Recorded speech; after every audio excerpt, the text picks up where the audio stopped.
ನಮಸ್ಕಾರ ಪ್ರೇಕ್ಷಕರೇ, twin city guide news ಚಾನಲ್ಗೆ ಸ್ವಾಗತ. ಜನವರಿ 21ರ ಬೆಳಗಾವಿ ಅಧಿವೇಶನದ ಅಂಗವಾಗಿ ಹುಬ್ಬಳ್ಳಿ ಧಾರವಾಡ 74 ಪಶ್ಚಿಮ ವಿಧಾನಸಭಾ ಕ್ಷೇತ್ರದ ಪೂರ್ವಭಾವಿ ಸಭೆಯನ್ನು ಗುರುವಾರ 16/1/2025ರಂದು ಅಶೋಕ ಹೋಟೆಲ್ ಧಾರವಾಡದಲ್ಲಿ ಆಯೋಜಿಸಲಾಗಿತ್ತು. ಹುಬ್ಬಳ್ಳಿ ಧಾರವಾಡ 74 ಪಶ್ಚಿಮ ಕ್ಷೇತ್ರದ ಕಾಂಗ್ರೆಸ್ ಹಿರಿಯ ಮುಖಂಡರಾದ ದೀಪಕ್ ಚುಂಚುರಿಯವರು ಮಾತನಾಡಿ, ಪಾಲಿಕೆ ಸದಸ್ಯರು, ಕಾರ್ಯಕರ್ತರು ಎಲ್ಲರೂ ಒಗ್ಗಟ್ಟಾಗಿ ಸಮಾವೇಶವನ್ನು ಯಶಸ್ವಿಗೊಳಿಸಬೇಕು ಎಂದು ಹೇಳಿದರು. ಉಸ್ತುವಾರಿಯಾದ ಶ್ರೀ ರಿಜ್ವಾನ್ ಅರ್ಷದ್ ಅವರು ಕಾರ್ಯಕರ್ತರನ್ನು ಉದ್ದೇಶಿಸಿ ಮಾತನಾಡಿದರು. ಕಾರ್ಯಕ್ರಮದಲ್ಲಿ ಪಾಲ್ಗೊಂಡ ಅತಿಥಿಗಳನ್ನು ಸನ್ಮಾನಿಸಲಾಯಿತು. ಮಾಜಿ ಶಾಸಕರಾದ ಮಲ್ಲಿಕಾರ್ಜುನ ಅಕ್ಕಿ ಮಾತನಾಡಿದರು. ಕಾರ್ಯಕ್ರಮದಲ್ಲಿ ಪಾಲಿಕೆ ಸದಸ್ಯರು, ಕಾಂಗ್ರೆಸ್ ಮುಖಂಡರು, ಕಾರ್ಯಕರ್ತರು ಪಾಲ್ಗೊಂಡಿದ್ದರು. ಹಾಗೂ ನಮ್ಮ ಉಸ್ತುವಾರಿಗಳಾದಂಥ ಸಯೀದ್ ಅವರು ಹಾಗೂ ಅಕ್ಕಿ ಅವರ ಉಪಸ್ಥಿತಿಯಲ್ಲಿ ನಮ್ಮ MP ಕ್ಯಾಂಡಿಡೇಟ್ ಆದಂಥ ವಿನೋದ್ ಅಸೂಟಿ ಅವರು, ಬ್ಲಾಕ್ ಅಧ್ಯಕ್ಷರಾದಂಥ ನಮ್ಮ ಹನುಮಂತಣ್ಣ ಅವರು, ಪ್ರಧಾನ ಕಾರ್ಯದರ್ಶಿ ಆದಂಥ ನಾಗರಾಜ್ ಗೌರಿ ಅವರು, ಸ್ವಾತಿ ಮಾಳಿಗೆ ಅವರು, ಮೋಹನ್ ಅಸೂಟಿ ಅವರು ಮತ್ತು ಅಬ್ದುಲ್ ದೇಸಾಯಿ ಅವರು, ಇಮ್ರಾನ್ ಅಲಿ ಅವರು. ಈಗಿದು ಇವತ್ತು ಕಾರ್ಯಕ್ರಮ ನಮ್ದು ಲಾಸ್ಟ್ ಟೈಮ್ ಆಗೋ ಕಾರ್ಯಕ್ರಮ ದಿವಂಗತ ನಮ್ಮ ಪ್ರಧಾನಮಂತ್ರಿ ಆದಂತ ಮನಮೋಹನ್ ಸಿಂಗ್ ಅವರು ಲಿಂಗೈಕ್ಯ ಆಗಿದ್ದಕ್ಕೆ ಕಾರ್ಯಕ್ರಮ ಮುಂದೆ. ಆದ್ರೆ ಆ ಕಾರ್ಯಕ್ರಮವನ್ನ 21 ಜಾನ್ವರಿಗೆ ಮತ್ತೆ ಮಾಡ್ಲಿಕ್ಕೆ ಆರಂಭ ಸಭೆಯನ್ನು ಮಾಡ್ತಾ ಇದ್ದೀವಿ. ರಿಜ್ವಾನ್ ಅವ್ರಿಗೆ ಆರ್ಗನೈಸೇಷನ್ದಾಗ ಎಲ್ಲ ಗೊತ್ತೈತಿ. ರಿಜ್ವಾನ್ ಅವ್ರ ಮಾರ್ಗದರ್ಶನ ನಮ್ಗೆ ಇವತ್ತು ಭಾಳ ಅನುಕೂಲ ಆಗ್ತೈತಿ. ನಾ ಪ್ರಾಸ್ತಾವಿಕವಾಗಿ ಏನು ಮಾತಾಡೋದು, ಅಲ್ತಾಫ್ ಹಳ್ಳೂರ್ ಅವ್ರು ಏನು ಬ್ಯಾಲೆನ್ಸ್ ಕೊಟ್ಟರೆ ಅದಕ್ಕೆ ಮತ್ತೆ ಬ್ಯಾಲೆನ್ಸ್ ಹಾಕಿ ಮತ್ತೆ ಕಾರ್ಯಕ್ರಮ ಮಾಡ್ತಾರೆ. ನಮ್ದು ಜನ ತರಬೇಕು, ಬ್ಯಾಲೆನ್ಸ್ ವಸೂಲಿಗೆ ನಿಂತೈತಿ, ನಾವು ಈಗ ಮತ್ತೆ ಆಗ್ತೈತಿ ಕಾರ್ಯಕ್ರಮ ಅಂತೇಳಿ ತಡಿ ಬರ್ತಿ. ನಮ್ಮ ಕಡೆ ಇಲ್ಲ, ನೀವು ಯಾರ ಕಡೆ ಕೊಟ್ಟಿಲ್ಲ ಅವ್ರ ಕಡೆ ಐತಿ, ಅದ್ರ ಗ್ಯಾರಂಟಿ ನಮ್ದು. ನಮ್ಮ ಕಡೆ ಇಲ್ಲ ಅಂದ್ರೆ ಮಾಡ್ಯಾವಲ್ಲ, ಮಾಡ್ಯಾವಲ್ಲ. ಇವತ್ತ ಈಗ ಬಂದಿರಲ್ಲ, ಇದು ಸಾಂಕೇತಿಕವಾಗಿ ಕರೆದಿದ್ದೀವಿ. ಸಾಂಕೇತಿಕವಾಗಿ ಕರೆದು ಇವತ್ತೆಲ್ಲ ಬರೀ ಯಾರಿಗೂ ಫೋನ್ ಮಾಡಿಲ್ಲ, ನಾವು ವಾಟ್ಸಪ್ ಮೇಲೆ ಸ್ಟೇಟಸ್ ಮೇಲೆ ಇಟ್ಟು ಎಲ್ಲರೂ ಬಂದಾರ. ಅಂದ್ರೆ ಕಾಂಗ್ರೆಸ್ ನಲ್ಲಿ ಅಭಿಮಾನ ಇದ್ದವ್ರು ಎಲ್ಲರೂ ಓದಿ ಬಂದಾರ, ನೋಟಿಸ್ ಬೋರ್ಡ್ ನೋಡಿ ಬಂದಾರ. ಅದಕ್ಕೆ ಎಲ್ಲಾ ಬಂದಂತ ಕಾರ್ಯಕರ್ತರಿಗೆ ನಮ್ಮ ಪಕ್ಷದ ವತಿಯಿಂದ ಅಭಿನಂದನೆ. ಈಗ 150 ಮಂದಿ ಇದ್ದೇವೆ ನಾವು. ಈಗ ಜನ ತರ 150 ಮಂದಿ, ಒಬ್ಬೊಬ್ಬರು 5 ಗಾಡಿ ತಗೊಂಡ್ರೆ 750 ಗಾಡಿ. ಲಾಸ್ಟ್ ಟೈಮ್ ನಾವು ಸುಮಾರು ಒಂದು 500 ಗಾಡಿ ಎಲ್ಲ ಮಾಡಿದ್ವಿ. ಅವು ಅಡ್ವಾನ್ಸ್ ಕೊಟ್ಟಿದ್ವಿ. ನೀವು ಹುಬ್ಬಳ್ಳಿ ಅವರು ಬಹಳ ಚಂದ ವಸೂಲಿ ಮಾಡಿದ್ರು, ನಮ್ಗೆ ಆಗಲಿಲ್ಲ. ನಾವು ಹೇಳಿದೆ ಮುಂದಿನ ಸಲ ಕಾರ್ಯಕ್ರಮ ಮಾಡ್ತೀವಪ್ಪ, ಅವಾಗ ಅಡ್ಜಸ್ಟ್ ಮಾಡಿ ಅಂತ. ಅದು ಇವತ್ತು ಅನುಕೂಲ. ನನ್ ಗ್ಯಾರಂಟಿ ಇತ್ತು, DK ಶಿವಕುಮಾರ್ ಅವ್ರ ಕಾರ್ಯಕ್ರಮ ಮಾಡೇ ಮಾಡ್ತಾರೆ, ಅದ ಲಘು ಆಗ್ತದೆ ಅಂತ ಗ್ಯಾರಂಟಿ. ಅದಕ್ಕೆ ಎಲ್ಲರೂ ಇಂಟ್ರೆಸ್ಟ್ ತಗೊಂಡ ಈ ಕಾರ್ಯಕ್ರಮ ಮನಿ ಹಬ್ಬ ಅಂತ ತಿಳ್ಕೊಂಡು ಮಾಡ್ಬೇಕು. ಸಂವಿಧಾನ ಉಳಿಸುವಂತ ಜವಾಬ್ದಾರಿ ಬಾಬಾ ಸಾಹೇಬ್ ಅಂಬೇಡ್ಕರ್ ಅವ್ರೇನು ಬರ್ತಾರಲ್ಲ, ಆ ಸಂವಿಧಾನ ಉಳಿಸುವಂತ ಜವಾಬ್ದಾರಿ ಪ್ರತಿಯೊಬ್ಬ ಕಾಂಗ್ರೆಸ್ ಕಾರ್ಯಕರ್ತನ. ಆ ಕಾರ್ಯಕರ್ತರಾಗಿ ನಾವೆಲ್ಲರೂ ವರ್ಕ್ ಮಾಡಿ ಅವತ್ತು ಸಾಕಷ್ಟು ಪ್ರಮಾಣದೊಳಗ ಸಂಪೂರ್ಣ ಕಾರ್ಯಕ್ರಮ ಅಟೆಂಡ್ ಆಗುವಂತ ಜನರಿಗೆ ಕರ್ಕೊಂಡ್ರು. ಬರಕ್ ಬಹಳ ಮಂದಿ ತಯಾರದ, ಬಹಳ ಮಂದಿ ತಯಾರದ. ನಮ್ಗೆ ಲಾಸ್ಟ್ ಟೈಮ್ ಶಾರ್ಟ್ ಬಿತ್ತು, ಬಹಳ ಮಂದಿ ತಯಾರಿದಾರ. ಅದಕ್ಕೆ ಎಲ್ಲರೂ ನಾವು ಧಾರವಾಡ 74ನೇ ಕ್ಷೇತ್ರದಿಂದ ನಾವು ಪ್ರತಿ ವಾರ್ಡ್ನಿಂದ, ಪ್ರತಿ ಇದರಿಂದ ಸಂವಿಧಾನ ಉಳಿಸಿ ದೇಶ ಉಳಿಸ್ರಿ 21ನೇ ತಾರೀಕಿನ ಗಾಂಧಿ ಭಾರತ ಕಾರ್ಯಕ್ರಮಕ್ಕೆ ನಾವೆಲ್ಲರೂ ತನ್ನ ಮನ ಮತ್ತೆ ಏನ್ ಮೆಂಬರ್ ಆಗಿರಲ್ಲ ಅವರು ಧನದಿಂದಲೂ ಇದಕ್ಕೆ ಸಹಾಯ ಮಾಡ್ತಾರೆ. ಚಪ್ಪಾಳಿನ ಹೊಡೆಯೋಲ್ಲ, ಸಹಾಯ ಮಾಡೋದು. ಅದಕ್ಕೆ ಕಾರ್ಪೊರೇಟರ್ ಆಗಿರಲ್ಲ, ಈಗ ಎಲ್ಲ ಕಾರ್ಪೊರೇಟರ್ ಮೇಲೆ ಜವಾಬ್ದಾರಿ ಹೆಚ್ಚಿದೆ. ನಮ್ಮ ಕಾರ್ಪೊರೇಟರ್ ಎಲ್ಲರೂ ಜನ ತರ್ತಾರೆ. ಹೋದ್ಸಲ ನಮ್ಮ ಶಂಭು ಸಾಲಿಮನಿ ಮತ್ತು ಇವ್ರು ಕೂಡ 30 ಗಾಡಿ, 60 ಇಮ್ರಾನ್ದಾಗ 50 ಗಾಡಿ ಕೊಟ್ಟಿದ್ವಿ. ಮತ್ತೆ ಶಾರ್ಟ್ ಬಿತ್ತು 35 ಎಲ್ಲರೂ ತರ್ತಾರೆ, ಜನ ಬರ್ತಾರೆ. ಆದ್ರೆ ಎಲ್ಲರಿಗೂ ಒಂದೇ ಹೇಳ್ತೀನಿ, ಕಾರ್ಯಕ್ರಮ ಹಾಕ್ಬೇಕು, ಎಲ್ಲ ಜನ ಅಂಥವ್ರಿಗೆ ಕರ್ಕೊಂಡು ಹೋಗ್ಬೇಕು. ಇವತ್ತು ಮೋದಿ ನಯಾ ಭಾರತ್ ಅಂತಾರಲ್ಲ, ಪುರಾಣ ಭಾರತಿ ಚರ್ಚಾ ಇದೆ ಬಾಬಾ, ಪುರಾಣ ಭಾರತ್ ಹಮಾರ ಲೌಟಾ ದೇ ರೇ ಬಾಬಾ ಅನ್ನುವಂತ ಕಾಲ್ ಬಂದಿದೆ. ಪುರಾಣ ಭಾರತ್ ಅಂದ್ರೆ ಸಂವಿಧಾನವನ್ನ ಎತ್ತಿ ಹಿಡಿಯುವಂತ ಭಾರತ ಪುರಾಣ ಭಾರತ. ಪುರಾಣ ಭಾರತಕ್ಕೆ ನಾವು ಇವತ್ತು ಆರಾಮಿದ್ವಿ. ಅದಕ್ಕೆ ಇವತ್ತು ಅವ್ರಿಗೆ ಬಹಳ ಮಜಾ ಬಂದೈತಿ. ಬಿಜೆಪಿ ಅವರಿಗೆ ಚಿಕ್ಕಂಗ್ ಮಾತಾಡ್ತಾರೆ, ಎಲ್ಲಿ ಬಿಲ್ದಿದ್ ನಾಲಿಗೆ ಚಿಕ್ಕಂಗ್ ಮಾತಾಡ್ತಾರೆ. ಒಂದಾಗಿತ್ತು ರಿಜ್ವಾನ್ ಸಾಹೇಬ್ರ, ನಮ್ಮ ಪಕ್ಷದಾಗ ಬಿಜೆಪಿ ನೋಡಿದ್ವಿ ನಾವು, ಕಾರ್ಪೊರೇಟರ್ ನಮ್ಮ ಜೊತೆ ಇದ್ದವ್ರು ಎಲ್ಲ ಕೋಟ್ಯಾಧೀಶರಾಗಿದ್ದಾರೆ. ನಮ್ಮ ಜೊತೆ ಇದ್ದವ್ರು ನಮ್ಮ ಕಾರ್ಪೊರೇಟರ್, ನಾವು ಎಲ್ಲಿದ್ದೇವೆ ಅಲ್ಲೇ ಇದ್ದೇವೆ. ನಮ್ಮ ಕಾರ್ಯಕರ್ತರಂತೂ ಪಾಪ ಯಾವೂ ಇದಾಗಿಲ್ಲ. ಕಾರ್ಯಕರ್ತರಿಗೆ ನಾವು ಎಲ್ಲಿವರೆಗೆ ಉದ್ಧಾರ ಮಾಡುವುದಿಲ್ಲ ಅಲ್ಲಿವರೆಗೆ ನಾವು ಅಧಿಕಾರ ಬರುವುದನ್ನ ತೊಂದರೆ ಮಾಡ್ತೀವಿ. ಕಾರ್ಯಕರ್ತರನ್ನ ನಮ್ಮ ಬೆನ್ನೆಲುಬು.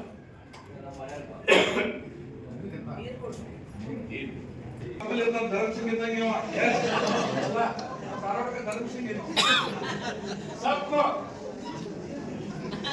ಆದ್ರೂ ಎಲ್ಲಾರು ಸಂಭಾಷಿಸ್ಕೊಂಡು ಹೋಗ್ತಾನೆ. ಅದೊಂದು ಕಾಫಿ ಒಂದ್ ಕಡೆ ನಾನೇ ಡೆಪ್ಟಿ ಮೇಯರ್ ಮಾಡಿದ್ದೇವೆ. ತಾಳಿನವನು ಬಾಳಿದ ಅವರು ಹಾಗೂ ನಮ್ಮ ರಿಷಾದ್ ಸಾಹೇಬ್ ಕೂಡ ಸನ್ಮಾನ ಮಾಡ್ಬೇಕಂತ ಹೇಳಿ ಅವರಲ್ಲಿ ಕೇಳ್ಬೋದು.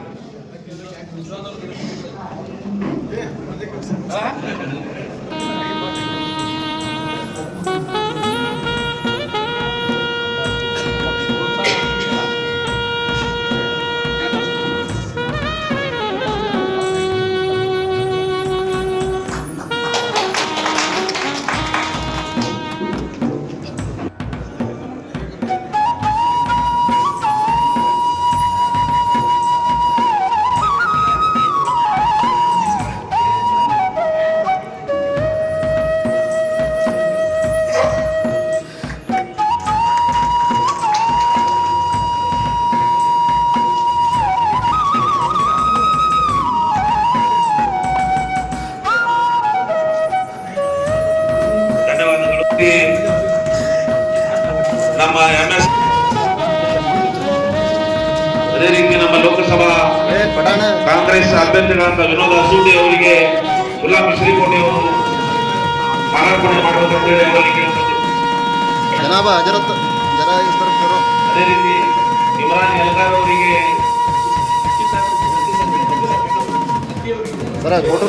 ನಮ್ಮ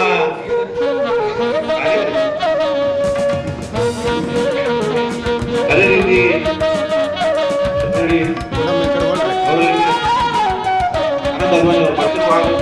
ಪ್ರಧಾನ ನಾಗರಾಜ್ ಗೌರಿ ಕೂಡ ನಾಗರಾಜ್ ಗೌಳಿ ಅವರು ಮಾಲಾರ್ಪಣೆ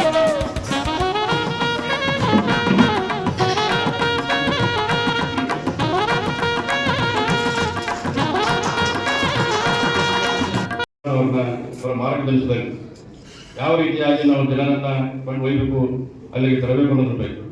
ಹೀಗಾಗಿ ಮುಖ್ಯವಾಗಿ ಈ ಕಾರ್ಯಕ್ರಮ ಇತ್ತು.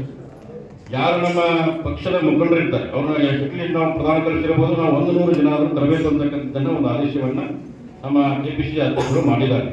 ಅವರು ಏನೇನು ಒಂದು ಆದೇಶವನ್ನು ಮಾಡಿದ್ದಾರೆ ಅನ್ನೋದ್ರ ಬಗ್ಗೆ ನಿಜವಾಗಿ ಅವರು ನಮಗೆ ಮನವರಿಕೆಯನ್ನು ಮಾಡಿಕೊಡ್ತಾರೆ. ಆ ನಿಟ್ಟಿನಲ್ಲಿ 20 ದಿನ ನಡೆಯತಕ್ಕಂಥ ಈ ಕಾರ್ಯಕ್ರಮ ಇದು ಯಶಸ್ವಿಗೊಳಿಸಬೇಕಾಗಿದೆ. ಜೈ ಭೀಮ, ಜೈ ಮತ್ತು ಜೈ ಗಾಂಧಿ ಮತ್ತು ಜೈ ಸಂವಿಧಾನ, ಹೀಗೆ ಒಂದು ಕಾರ್ಯಕ್ರಮವನ್ನು ಮಾಡಿ ಯಶಸ್ವಿಗೊಳಿಸಬೇಕಂತ ನಾವೆಲ್ಲ ನಮ್ಮ AICCಯ ಪ್ರಧಾನ ಕಾರ್ಯದರ್ಶಿಗಳು ಮತ್ತು ನಮ್ಮೆಲ್ಲ ಕರ್ನಾಟಕದ ಎಲ್ಲ ಅಧ್ಯಕ್ಷರುಗಳು ಮತ್ತು ಮುಖ್ಯಮಂತ್ರಿಗಳು ಎಲ್ಲರೂ ಇವತ್ತು ತಯಾರಾಗಿದ್ದಾರೆ. ಆ ನಿಟ್ಟಿನಲ್ಲಿ ನಾವು ಹೆಚ್ಚಿನ ಜನರನ್ನ ಈ ಧಾರವಾಡದಿಂದ ಕರೆದುಕೊಂಡು ಹೋಗ್ತಕ್ಕಂಥ ಕೆಲಸವನ್ನು ನಾವು ನೀವೆಲ್ಲರೂ ಮಾಡೋಣ ಅಂತಕ್ಕಂಥ ಮಾತನ್ನು ಹೇಳಿ ನಿಮಗೆಲ್ಲರಿಗೂ ವಂದಿಸಿ ನನ್ನ ಒಂದೆರಡು ಮಾತುಗಳನ್ನ ಮುಗಿಸ್ತಾ ಇದ್ದಾರೆ.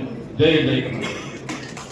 ಪಕ್ಷದ ಒಂದು ದೀರ್ಘಕಾಲದಲ್ಲಿ ಅವರು ಒಬ್ಬ ಕಾರ್ಯಕರ್ತ ನಾಯಕನಾಗಿ ನನ್ನ ಆತ್ಮೀಯ ಸ್ನೇಹಿತರಾದಂಥ ದೀಪಕ್ ಚಿಂಚೋರಿರವ್ರೆ,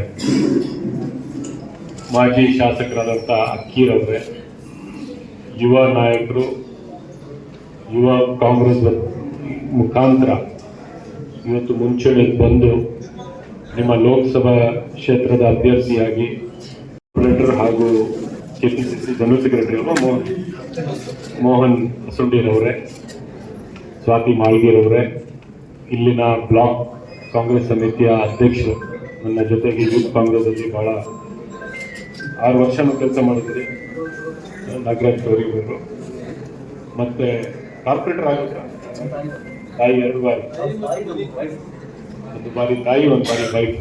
ನಾಗರಾಜ್ಗೂ ಭಾಗ್ಯ ಬರುತ್ತೆ. ನಾಗರಾಜ್ ಗೌರಿರವರೇ, ಮತ್ತೊಮ್ಮೆ ಬ್ಲಾಕ್ ಅಧ್ಯಕ್ಷರಾದಂಥ ಹನುಮಂತ್ ಗೌರವರವರೇ ಹಾಗೂ ಆನಂದ್ ಜಾಧವ್ ಅವರೇ ಹಾಗೂ ಆನಂದ್ ಶಣ್ಣವ್ರವರೇ, ಆತ್ಮೀಯರೇ, ನನಗೆ ಹುಬ್ಳಿ ಏನು ಹೊಸದಾಗಿ ನಾನು ಬಂದಿರ್ತಕ್ಕಂಥವನಲ್ಲ. ಕಳೆದ 15-17 ವರ್ಷಗಳಿಂದ ಹುಬ್ಳಿ ಧಾರವಾಡಕ್ಕೆ ಬರ್ತಾ ಇದ್ದೇನೆ. ಮತ್ತೆ ಬಹಳಷ್ಟು ಜನ ಕಾರ್ಪೊರೇಟರ್ಸ್ ಇದ್ರಿ, ಎಲ್ಲರ ಹೆಸರು ತಗೊಳ್ಳಕ್ಕೆ ಹೋಗೋದಿಲ್ಲ. ಸ್ವಲ್ಪ ಫೋನ್ ಸೈಲೆಂಟ್ ಮಾಡಬೇಕು ಯಾವುದು. ಸೊ ನಮ್ಮೆಲ್ಲರಿಗೂ ನನ್ನ ಪರಿಚಯ ಇದೆ. ಇನ್ನೊಬ್ಬ ನಮ್ಮ ಮಂಜುನಾಥ್ ಬೋವಿ ನನ್ನ ಜೊತೆಗೆ ಈಗ ಹೂಡಾ ಮೆಂಬರ್. ಈ ಥರ ನಾನು ಹೇಳ್ಕೊಂಡು ಹೋದ್ರೆ ಎಲ್ಲರೂ ನನಗೆ ವೈಯಕ್ತಿಕವಾಗಿ ಪರಿಚಯ ಇದ್ದವರು. ಆದರೂ ನಾನು ಇವತ್ತು KPCC ವತಿಯಿಂದ ನಿಮ್ಮ ಕ್ಷೇತ್ರಕ್ಕೆ ಈ ಪೂರ್ವಭಾವಿ ಸಭೆಯನ್ನು ಮಾಡಬೇಕು ಅಂತ ಅಧ್ಯಕ್ಷರು DK ಶಿವಕುಮಾರ್ ಅವರ ಆದೇಶದ ಮೇರೆಗೆ ಬಂದಿದೆ. ನಾನು ಒಬ್ಬನೇ ಅಲ್ಲ, ಈ ಭಾಗದ ಸುಮಾರು 50 ಕ್ಷೇತ್ರಗಳಲ್ಲಿ, ಉತ್ತರ ಕರ್ನಾಟಕದ 50 ಕ್ಷೇತ್ರಗಳಲ್ಲಿ 50 ಶಾಸಕರಿಗೆ ನೀವು ಹೋಗಿ ಪೂರ್ವಭಾವಿ ಸಭೆಯನ್ನು ಮಾಡಿ ಅಂತ AICC ಮತ್ತು KPCCಯ ಒಂದು ನಿದರ್ಶನ. ಅದಕ್ಕೆ ಬಂದಿದ್ದೇವೆ. ಪ್ರತಿಯೊಂದು ಕ್ಷೇತ್ರದಲ್ಲೂ ಈ ಕಾರ್ಯಕ್ರಮ, ಈ ಸಭೆ ನಡೀತಾ ಇದೆ. ಕಾಂಗ್ರೆಸ್ ಪಕ್ಷಕ್ಕೆ ಒಂದು ಸಮಾವೇಶ ಮಾಡಬೇಕು ಅಂದ್ರೆ ಇಷ್ಟು ಪೂರ್ವಭಾವಿಯಾಗಿ ಎಲ್ಲ ಕಡೆ ಸಭೆ ನಡೆಸಿ, ಎಲ್ಲ ಕಡೆ ಶಾಸಕರಿಗೂ ಮತ್ತೆ ಹಿರಿಯ ನಾಯಕರೆಲ್ಲರೂ ಹೋಗಿ ಸಿದ್ಧತೆಗಳು ಮಾಡೇ ಇಷ್ಟು ಮಂದಿ ಸೇರ್ಬೇಕಂತ ಅಲ್ಲ. ಕಾಂಗ್ರೆಸ್ ಪಕ್ಷ ಇವತ್ತು ಒಂದು ಕೂಗನ್ನು ಕೊಟ್ರೆ ಲಕ್ಷಾಂತರ ಜನ ಇವತ್ತಿಗೂ ಬೀದಿಗೆ ಬರ್ತಾರೆ. ಈ ರಾಜ್ಯದ ಯಾವುದೇ ಮೂಲೆ ಇರಲಿ, ದೇಶದ ಯಾವುದೇ ಮೂಲೆ ಇರಲಿ, ಲಕ್ಷಾಂತರ ಜನ ಸೇರಿಸ್ತಕ್ಕಂಥ ಆ ಅರ್ಹತೆ ಕಾಂಗ್ರೆಸ್ ಪಕ್ಷಕ್ಕೆ ಇವತ್ತು ಇದೆ. ಆದರೂ ಸಹ ಈ ಪೂರ್ವಭಾವಿ ಸಿದ್ಧತೆಗಳು ಯಾಕೆ, ಈ ಸಭೆಗಳು ಯಾಕಂದ್ರೆ ಯಾವ ಉದ್ದೇಶ ಇಟ್ಕೊಂಡು ನಾವು ಈ ಸಭೆಯನ್ನು ಸೇರ್ತಾ ಇದ್ದೇವೆ, ಆ ಉದ್ದೇಶ ನಮ್ಮ ಪಕ್ಷದ ನಾಯಕರಿಗೆ, ನಮ್ಮ ಪಕ್ಷದ ಕಾರ್ಯಕರ್ತರಿಗೆ ಬಹಳ ಸ್ಪಷ್ಟವಾಗಿ ತಿಳಿದಿರಬೇಕು. ಮತ್ತೆ ಅವರು ಯಾವ ಮಂದಿನ ಕರ್ಕೊಂಡು ಬರ್ತಾರೆ, ನಾವು ಯಾತಕ್ಕೆ ಹೋಗ್ತಾ ಇದ್ದೀವಿ. ಕಾಂಗ್ರೆಸ್ ಪಕ್ಷದ ಬೌಟವನ್ನು ನೋಡಿ ಬರೋರು ಸಾವಿರಾರು ಲಕ್ಷಾಂತರ ಜನ ಇದ್ದಾರೆ, ಅದು ಇದ್ದೇ ಇರ್ತಾರೆ. ಆದ್ರೆ ಈ ಸಮಾರಂಭ ಏನ್ ನಾವು ಮಾಡ್ತಾ ಇದ್ದೀವಿ, ಇದಕ್ಕೊಂದು ಉದ್ದೇಶ ಇದೆ. ಒಂದು ಕಡೆ ಮಹಾತ್ಮ ಗಾಂಧೀಜಿಯರವರು 100 ವರ್ಷದ ಹಿಂದೆ 1924ನೇ ಇಸ್ವಿಯಲ್ಲಿ ಬೆಳಗಾಮಲ್ಲಿ ಅಧಿವೇಶನವನ್ನು ನಡೆಸಿ, ಅವರ ಅಧ್ಯಕ್ಷತೆಯಲ್ಲಿ ಆಲ್ ಇಂಡಿಯಾ ಕಾಂಗ್ರೆಸ್ ಸಮಿತಿ ಅಧಿವೇಶನವನ್ನು ನಡೆಸಿ, ಅಲ್ಲಿ ಇಡೀ ದೇಶವನ್ನು ನಮಗೆ ಪೂರ್ಣ ಸ್ವರಾಜ್ ಬೇಕು, ಯಾವುದೇ ಕಾರಣಕ್ಕೂ ನಾವು ಬ್ರಿಟಿಷರ್ಸ್ರವರ ಗುಲಾಮಗಿರಿಯನ್ನು ಸಹಿಸುವುದಿಲ್ಲ, ಭಾರತೀಯರು ಭಾರತ ದೇಶವನ್ನು ಭಾರತೀಯರಿಗೆ ನಾವು ಬಿಟ್ಕೊಡ್ಬೇಕು ಅಂತ ಏನು ಕೂಗನ್ನು ಕೊಟ್ಟರು, ಆ ಅಧಿವೇಶನದಲ್ಲಿ ಏನು ರೆಸಲ್ಯೂಷನ್ಗಳನ್ನು ಮಾಡಿಕೊಂಡ್ರು, ಅದರ ಪರಿಣಾಮ ಇವತ್ತು ಈ ದೇಶ ಸ್ವತಂತ್ರ ದೇಶವಾಗಿ ನಾವು ಯಾರು ಗುಲಾಮರ ಆಗ್ತೇವೆ, ನಾವೇ ನಮ್ಮ ಕಾಲ ಮೇಲೆ ನಿಂತು ನಮ್ಮ ದೇಶವನ್ನು ನಡೆಸ್ತಾ ಇರ್ತಕ್ಕಂಥ ಪರಿಸ್ಥಿತಿ ಅವತ್ತಿನ ಆ ಹೋರಾಟ ಮಹಾತ್ಮ ಗಾಂಧೀಜಿಯವರ ನೇತೃತ್ವದಲ್ಲಿ ಆಗಿರ್ತಕ್ಕಂಥದ್ದು. ಇವತ್ತು ಈ ದೇಶದಲ್ಲಿ ಪರಿಸ್ಥಿತಿ ಏನಾಗಿದೆ, ಒಂದು ಕಡೆ ಅಂತ ಮಹಾತ್ಮರವ್ರನ್ನ ತೇಜೋವಧಿ ಮಾಡೋದಿಕ್ಕೆ ನೇರವಾಗಿ ಬಿಜೆಪಿಯವರಿಗೆ ಮಾಡೋಕ್ಕಾಗೋದಿಲ್ವಲ್ಲ, ಪರೋಕ್ಷವಾಗಿ ಸೋಷಿಯಲ್ ಮೀಡಿಯಾ ಮತ್ತೆ ಅವರ ಸಣ್ಣ ಪುಟ್ಟ ನಾಯಕರಿಂದ ಮಹಾತ್ಮ ಗಾಂಧಿರವರ ತೇಜೋವಧಿ ಮಾಡ್ತಾ ಇದ್ದಾರೆ. ಒಂದು ಕಡೆ ಗೋಡ್ಸೆಯನ್ನು, ಸಾವರ್ಕರ್ವನ್ನು ಪೂಜಿಸಿ ಅವ್ರನ್ನ ಒಂದು ದೊಡ್ಡ ಬಹಳ ಮಹಾತ್ಮ ಗಾಂಧಿಗಿಂತ ಮೀರಿ ಅವರೇ ಒಂದು ದೊಡ್ಡ ನಾಯಕತ್ವ ಅವ್ರದೇ ಅಂತ ಒಂದು ಬಿಂಬಿಸ್ತಕ್ಕಂಥ ಕೆಲಸ ಬಿಜೆಪಿ, RSS, ಸಂಘ ಪರಿವಾರದವರು ಮಾಡ್ತಾ ಇದ್ದಾರೆ. ಇನ್ನೊಂದು ಕಡೆ ನಮ್ಮ ಅಧ್ಯಕ್ಷರು ಅಲ್ತಾಫ್ ಅಲ್ಲೂರ್ ಅವರು ಹೇಳಿದರು, ಏನ್ ನಮ್ಮ ಸಂದೇಶ ಈ 21ನೇ ತಾರೀಕಿಗೆ, ಜೈ ಬಾಪು. ಯಾಕೆ ಜೈ ಬಾಪು? ಬಿಜೆಪಿಯವರು ಮಹಾತ್ಮ ಗಾಂಧಿಯನ್ನು ಗುರಿಯಾಗಿ ತೇಜೋವಧಿ ಮಾಡ್ತಾ ಇದ್ದಾರೆ. ನೀವು ಗುರಿಯಾಗಿ ಮಾಡ್ತೀರಿ, ನೀವು ಎಷ್ಟು ಗುರಿ ಮಾಡ್ತೀರಿ ಅಷ್ಟು ಜೋರಾಗಿ ಕಾಂಗ್ರೆಸ್ ಪಕ್ಷ ಜೈ ಬಾಪು ಅಂತ ಕೂಗುತ್ತೆ. ಜೈ ಬಾಪು, ಜೈ ಭೀಮ್, ಜೈ ಸಂವಿಧಾನ ಸಮಾವೇಶ ಮಾಡ್ತೇವೆ. ಬಿಜೆಪಿಯವರ ನೇರ ಘೋಷಣೆ. ಈ 2024 ಲೋಕಸಭಾ ಚುನಾವಣೆಗಿಂತ ಮುಂಚೆ ಬಿಜೆಪಿಯವರು ಏನು ಘೋಷಣೆ ಮಾಡಿದ್ರು, ಮತ್ತೆ ಅವರ ಮನಸ್ಸಲ್ಲಿ, ಅವರ ಸಿದ್ಧಾಂತದಲ್ಲಿ, ಅವರ ಮನಸ್ಸೊಳಗಡೆ ಇರ್ತಕ್ಕಂಥದ್ದೇನು, ಸಂವಿಧಾನವನ್ನು ಬದಲಾವಣೆ ಮಾಡಬೇಕು ಬಹಿರಂಗವಾಗಿ ಹೇಳ್ಕೊಂಡಿದ್ದಾರೆ. ನಿಮ್ಮ ಪಕ್ಕದ ಕ್ಷೇತ್ರದ ಲೋಕಸಭಾ ಸದಸ್ಯರು, ಅಂದಿನ ಲೋಕಸಭಾ ಸದಸ್ಯರು, ಯೂನಿಯನ್ ಮಿನಿಸ್ಟರ್ ಆಗಿ ಅನಂತಕುಮಾರ್ ಹೆಗಡೆ ಘಂಟಾಘೋಷವಾಗಿ ನಾವು ಸಂವಿಧಾನ ಬದಲಾಯಿಸ್ತೀವಿ ಅಂತ ಹೇಳಿದ್ದಾರೆ. RSS ಅಜೆಂಡಾನ ಸಂವಿಧಾನ ಬದಲಾವಣೆ ಮಾಡತಕ್ಕಂಥದ್ದಿದೆ. ಆ ನಿಟ್ಟಿನಲ್ಲಿ ಮೊನ್ನೆ ಅಮಿತ್ ಶಾ ಅವರು ರಾಜ್ಯಸಭೆಯಲ್ಲಿ ಅಧಿಕೃತವಾದಂತ ಅವರ ಭಾಷಣದಲ್ಲಿ ಏನ್ ಹೇಳಿದ್ರು, ಅಂಬೇಡ್ಕರ್ ಅಂಬೇಡ್ಕರ್ ಅಂಬೇಡ್ಕರ್ ಅಂತ ಹೆಸರು ತಗೊಂಡು ನೀವು ಅಷ್ಟು ಬಾರಿ ಹೆಸರು ತಗೊಂಡಿದ್ರೆ ಫ್ಯಾಷನ್ ಮಾಡ್ಕೊಂಡಿದ್ರಿ. ಅಮಿತ್ ಶಾ ಅವ್ರು ಹೇಳ್ತಾರೆ, ಫ್ಯಾಷನ್ ಮಾಡ್ಕೊಂಡಿದ್ರಿ, ನಿಮ್ಗೆ ಹೊಟ್ಟೆ ನೋವು ಏನೋ ನಾವು ಫ್ಯಾಷನ್ ಮಾಡ್ಕೊಂಡಿದ್ವಿ, ನಾವು ಜೇವರ್ ಕೂಗ್ತೀವಿ, ಡೈಲಿ ಕೂಗ್ತೀವಿ ಅಂಬೇಡ್ಕರ್, ನಿಮ್ಗೆ ಯಾಕೆ ಹೊಟ್ಟೆ ನೋವು, ನಿಮ್ಗೆ ಏನ್ ತೊಂದ್ರೆ, ಕೂಗ್ಬಾರ್ದ? ಇಲ್ಲ ಇಲ್ಲ, ದೇವರ ಹೆಸರು ತಗೊಂಡಿದ್ರೆ ಸ್ವರ್ಗಕ್ಕೆ ಹೋಗ್ಬಿಡ್ತಿದ್ರಿ. ಯಾವ ಅಂಬೇಡ್ಕರ್ ಈ ದೇಶದ 85% ಜನರ ಬದುಕನ್ನು ಸರಳ ಮಾಡಿ ಈ ದೇಶದಲ್ಲೇ ಸ್ವರ್ಗವನ್ನು ನಿರ್ಮಾಣ ಮಾಡಬೇಕಂತ ಸಂವಿಧಾನ ಕೊಟ್ಟರು, ಆ ಅಂಬೇಡ್ಕರ್ ಹೆಸರು ತಗೊಂಡ್ರೆ ಅಮಿತ್ ಶಾಗೆ, ನರೇಂದ್ರ ಮೋದಿಗೆ, ಬಿಜೆಪಿಯವರಿಗೆ, RSS ಅವ್ರಿಗೆ, ಸಂಘ ಪರಿವಾರದವ್ರಿಗೆ ಹೊಟ್ಟೆ ನೋವು. ಆ ಅಂಬೇಡ್ಕರ್ ಅವರ ಸಂವಿಧಾನವನ್ನು ಬದಲಾವಣೆ ಮಾಡಬೇಕಂತ ಇವರು ಏನ್ ಹೊರಟಿದ್ದಾರೆ, ಈಗ ನೇರವಾಗಿ ಮಾಡಕ್ಕಾಗಲ್ಲ ಅಂತೇಳಿ ಇಂಡೈರೆಕ್ಟ್ಲಿ ಮಾಡಕ್ಕೆ ಹೊರಟಿದ್ದಾರೆ. ಅದರ ವಿರುದ್ಧವಾಗಿ ನಾವು ಈ ಸಭೆಯನ್ನು ಕರೆದಿರ್ತಕ್ಕಂಥದ್ದು, ಈ ಸಮಾವೇಶವನ್ನು ಮಾಡ್ತಾ ಇರ್ತಕ್ಕಂಥದ್ದು. ನಿನ್ನೆ ಅವರ RSS ಮುಖ್ಯಸ್ಥರು ಮೋಹನ್ ಭಾಗವತ್ ಅವ್ರು ಏನ್ ಹೇಳಿದ್ದಾರೆ, 1947 ನಮಗೆ ಸಂವಿಧಾನ ಸಿಗ್ಲಿಲ್ಲ, ಇದು ಸ್ವಾತಂತ್ರ್ಯ ಸಿಗ್ಲಿಲ್ಲ, ಯಾವಾಗ ರಾಮ ಮಂದಿರ ಕಟ್ವಿ ಅವತ್ತೇ ಸಿಕ್ಕಿದ್ರು. ರಾಮ ಮಂದಿರ ಕಟ್ಟಿದ್ರಿ, ಯಾರಾದ್ರೂ ಅಪೋಸ್ ಮಾಡಿಲ್ಲ. ಯಾವ ತೀರ್ಮಾನ ಸುಪ್ರೀಂ ಕೋರ್ಟ್ ಇಂದ ಬರುತ್ತೆ ಆ ತೀರ್ಮಾನಕ್ಕೆ ಎಲ್ಲರೂ ತಲೆಬಾಗಿ ನಾವೆಲ್ಲರೂ ಒಂದಾಗಿ ಹೋಗೋಣ. ಈ ದೇಶದ ಐಕ್ಯತೆ ಮುಖ್ಯ, ಈ ದೇಶದಲ್ಲಿ ಪ್ರೀತಿ, ವಿಶ್ವಾಸ, ಸಾಮರಸ್ಯ ಮುಖ್ಯ. ನಾವು ಅಣ್ಣ ತಮ್ಮರಾಗಿ ಇರ್ಬೇಕಂತದ್ದು, ನಮ್ಮ ದೇಶವನ್ನು ಉಳಿಸ್ಕೊಳ್ಳೋದು ಮುಖ್ಯ. ಯಾವ ಮಂದಿರ, ಯಾವ ಮಸೀದಿ, ಯಾವ ಚರ್ಚ್ ಮುಖ್ಯ ಅಲ್ಲ. ಈ ದೇಶದ ಜನ ಉಳ್ಕೊಂಡ್ರೆ ಎಲ್ಲ ಯಾವ ಧರ್ಮ ಬೇಕಾದ್ರೂ ಉಳ್ಕೊಳ್ಳುತ್ತೆ. ಈ ಜನನೇ ಉಳ್ಕೊಳ್ದೇ ಇದ್ರೆ ಯಾವ ಧರ್ಮ ಉಳ್ಕೊಳ್ಳುತ್ತೆ?